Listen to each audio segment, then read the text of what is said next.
What's up, guys? Leslie Robbins here for Young Hollywood, coming to you from Netflix Bites, a pop-up restaurant here in Los Angeles that features your favorite foods from your favorite Netflix chefs. And right now, I'm going in the kitchen with pizza guru and Kim.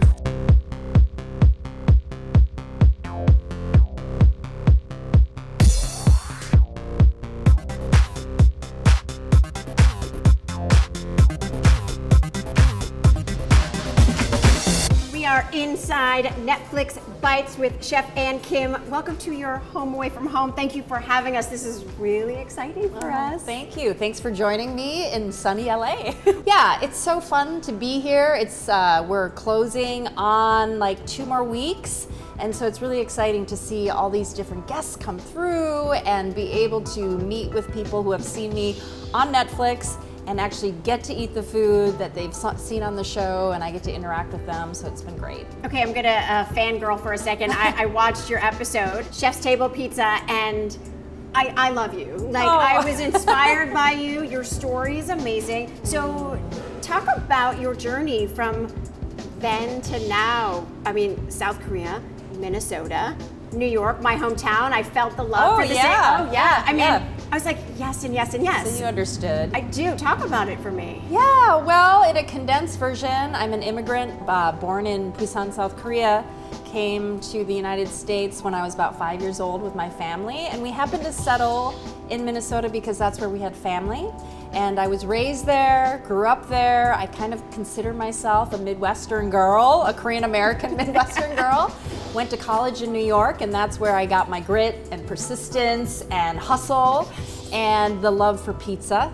I mean, I pretty much had a slice once a week when I was out there, and moved back to Minnesota and really didn't get into the business till quite later in life. I tried a bunch of different things. I even pursued the theater and made that a career for 8 years. You look good on stage. Oh, thank you. I appreciate that. I always say that being in the theater was my education for running restaurants. I just kind of left one stage for another one. You never know what you're gonna get. I mean, it really is, every day is a little different. And so that was my preparatory school for opening restaurants. And 13 years ago, I opened my first restaurant, Pizzeria Lola, and then fast forward to today, and all of these things that I feel so blessed and grateful to have experienced in this short period of time. And here I am in LA, getting to make a few of our specialty pizzas and delivering them to the West Coast, all of you. I mean, it's really exciting. But the funny thing about your story is, like you mentioned on your show, no one would think you're gonna be really good at making pizza. And you were honest about it. You weren't good at first. You're trying to mix what you know with pizza because you love pizza, and you experimented, but somehow you like found the lightning in a bottle. But you have to start somewhere, right? Nobody is born an expert at anything, right? And I'm not necessarily your face of pizza. You wouldn't look at me and say, oh, that woman, she must be an incredible pizza maker. But honestly, it's just, for me, I love craft. I love to just focus, hone in on one thing and try and get better at it every day. And to me, pizza is a craft, and it's always going to be different. And I said the day that I stop learning is the day that I hang up my apron and I call it quits. I find it really fun to improve and make, different things with the pizza dough. But it's that New York, when I was in New York and experienced a slice for the first time and sort of that idea of community in a restaurant, I wanted that. I wanted to create that, and I envisioned that for my first restaurant, and here I am. Wait, was it really your first ever slice of pizza? Not my first. New York. I would say, my first, slice that you fold. You don't use a fork and knife. Remember, you got to be able to hold it, and it's got to fold over, and it's got to be crisp. Right. So yeah, that was my first experience of, wow, this is what a slice can taste like. With the energy, and I love how you kind of talked about the energy on the street. That's kind of what pizza is. It's the energy, right? It brings people together.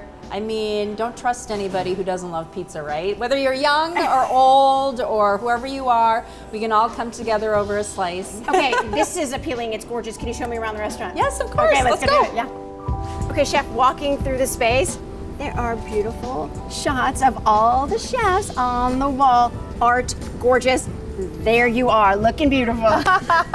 Yeah, there I am, next to Chef Curtis Stone. Hi, Curtis. No, this was really great. Like when Netflix took over this patio space, they really wanted to create a different experience, colorful, bright, happy. And they had an artist paint portraits of us. That's a part of the art throughout the restaurant, and I think it's really fun and special. Especially if we're not here, you can look at us. Unlike a lot of traditional chefs who went to culinary school or really worked in kitchens and honed their skill, I never worked in a restaurant ever before I opened my first restaurant.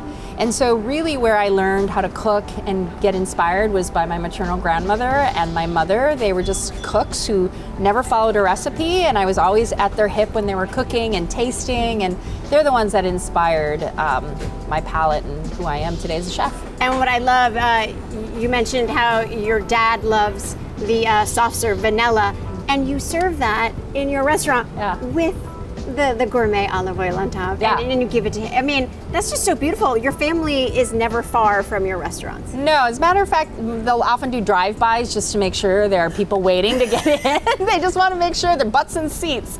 Yeah. Still. Yeah, and they'll call and they say, yeah, I was busy there. I was like, how'd you know? We drove by. So they're always looking over, you know, making sure I'm doing well. And, you know, it was hard because originally I didn't have their support. Right. But now to see that they're really proud of me and to be able to share, you know, sort of the joy that we're bringing to our community and now sort of around the world means a lot to me. So what kind of message would you pass on to young chefs, maybe that don't have the support similar to your family? Has to be a real 9-to-5 job. On paper it looks real, but it's not their passion. Yeah, I mean, I'm not gonna lie or sugarcoat it. It's hard. This profession is not easy. You're gonna have to put a lot of work and effort into it, but if the passion is there, if this is something that brings you joy, go for it. You know, just know that you gotta have grit, you gotta have hustle, you have to work hard. But other than that, like, if you've got a vision and a goal, just go for it. Yeah.